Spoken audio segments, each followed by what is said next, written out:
Mēs redzam šīs iespējas, un es pilnīgi piekrītu arī šodien paustajam viedoklim. Konkurence banku sektorā nav pietiekama, peļņas ir augstas, procentu likmes augstas, komisijas augstas, un tā ir perfekta iespēja jaunam tirgus spēlētājiem šajā konkurences cīņā iesaistīties. Un tas ir tas, ko mēs esam iecerējuši darīt.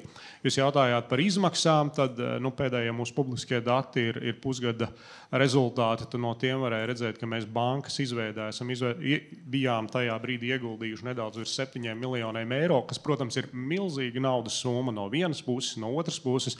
Mēs runājam par vairāk kā 500 miljardus gadā pelnošu industriju, un respektīvi, lai startētu šādā tirgū, tā ir salīdzinoša zema ieejas biļete.